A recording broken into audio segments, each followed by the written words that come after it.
all of you are welcome to the group. For people who are new to the service, my name is Nick. I hope you become a subscriber by the end of this movie. To go back in time a bit, I'd like to talk about October. That's when the big news from Ripple began to make their way into the space, and a lot of them had to do with custody. A lot of people think that Ripple custody has nothing to do with XRP or crypto in general, so they don't mind. Well, they're going to store digital assets or things of value that have been tokenized on this site. That's pretty much it. But the trouble is that a lot of people don't realize how important custody really is. As I already said, this was one of the first big news we saw in October. This was with Grant, their brand new customer. This really comes from BBVA. It was a big deal because Ripple got a new user. This happened with IBM too. And when we think about custody, it's the most important thing in the space. When we think about tokenization, institutional, DeFi, or any other term, ownership is the first thing that comes to mind. But DecaBank was just added to the list not long ago because they were starting to offer crypto trade and storage services for institutions built on Ripple custody. To go over this one more time, we can see that all of these services that DecaBank provides are connected to one thing: Ripple security. Even more recently, Ripple did run a push to get people to use Ripple custody, drawing attention to the $1.4 billion that was lost in the Bybit security breach. And of course, they wanted to show how custodians can meet the needs of institutions that need to store crypto. This goes back to the start of the month. Also, they did talk about institutional usage and how it's speeding up, as well as how clients want more than just safekeeping. They expect sophisticated bank rate infrastructure that strikes a mix between strict adherence to regulations and easy access 24 hours a day, 7 days a week. This is because it's not just about who gets control, right? This is going to help with the much bigger picture. That's where we look at how this can help with new use cases. This is the process of giving out and storing tokenized securities, WAS, and trade wallets for cryptocurrency for both large and small investors. Then we look at the compliance rules and becoming a sub-custodian on a global custodians network to improve service distribution. I think a lot of these banks will do this, and DecaBank is already doing it as a sub-custodian. Easy access to exchanges, liquidity providers, loan and staking sites, and more. We also take a close look at the XRP ledger there because that's where the lending site is going to be. Why am I talking about all this old news in this post? The reason for this is that Ripple is now making even bigger moves, which we will talk about in a moment. But first, let me show you two movies. The first one is from the first statement about Ripple and Zodiac custody. Two important ideas: Zodiac custody with Ripple. This is from 2023 Ripple Swell. We have, number one, blockchain is here to stay. It seems like a long time ago, but it was only yesterday. Another thing is that possession is the first step in everything. We can come up with some cool ideas after you get custody, right? That's what I mean when I say that everyone in the space, even people in the XRP community, doesn't see how big Ripple custody really is. They think that's just another flashy product that Ripple has to present to get people excited about the news or about this, that, or anything else. No, these are all very important parts of building the base for the digital and tokenized market. Watch this movie. My name is Julian Soham, and I'm the CEO of Zodiac Custody. We were made by Standard Chartered Ventures 4 years ago to be a separate guardian.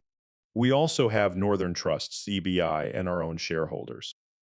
What I find interesting is why we were formed outside of the bank, even though we are a Standard Chartered company. I believe those are oil ships and speedboats, and we all know what happened there. But I think there are two main beliefs at play here. One is that blockchain will be around for a long time.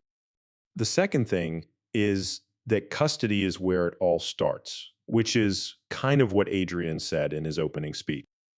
On top of that, we can come up with interesting ideas if you get custody, which means a safe place for your assets. Yes, this is exactly why I keep paying attention to what's going on around Ripple custody or any of these space guardians. This is where it all starts. Casey Craddock, who is the managing director at Ripple, also gave us a lot of good information from this. Our product market fit is very much tier one banks from a security point of view. Subjective use deserves a lot of credit for this. Look it over. Of course, most of the clients we have are financial companies. For this reason, our offering fits well with your tier one banks from a custody point of view. Because of this, we have partners like HSBC that use our custody tool, but we do see a different group of people. We know that this kind of merging happens in a wider range of situations on the Riplex side, but Ripple takes a more specific view. From Riplex's point of view, which is to boost the developer community around the XRP platform, we're focusing on giving money to really interesting companies in that area. And we're seeing some really cool early stage companies build on the XRP ledger to make loan payments. Take use cases as an example. Of course, here we go again. We always hear about Ripple's customers, who are always the big players, right? Like the big banks in the first tier. They have already teamed up with some very big and strong players. HSBC is another total giant, like Bank of America. Next, you add Standard, Chartered, and all of these other companies that they already work with. When I think about Ripple, I've always said it's a major player in the institutional space or an infrastructure player. You do know about Ripple Swell, right? The first Ripple Swell is a blockchain-based business that puts on a banking conference. Why does that happen? Why was Ripple the only big player in this field that could actually do that? It makes you think and wonder. After that, we heard this big news. A big thank you to Monica Long, who runs Ripple. She said that South Korea is getting ready for a wave of big businesses to start using crypto. I'm really looking forward to Ripple Custody planting another flag in a PSE with BDAC South Korea for XRP and ROUSD. You can't say enough good things about safe, institutional, grade custody technology, especially as businesses get ready for a rise in crypto interest. In other news, we saw Ripple posts say that the future of banking is on-chain. This had to do with the XRP ledger. With fully open source technology, it was made for the next wave of institutional finance. This was done so that institutional DeFi could grow. It needs interoperable technology that is ready for compliance. All of these other things are included with the XRP ledger. Guys, this is where the whole picture starts to come together. On the other hand, we are working with BDX to increase the number of institutions in South Korea that hold crypto. They are going to use Ripple custody to keep XRPRL, USD, and other crypto funds safe, which will help institutions adopt crypto.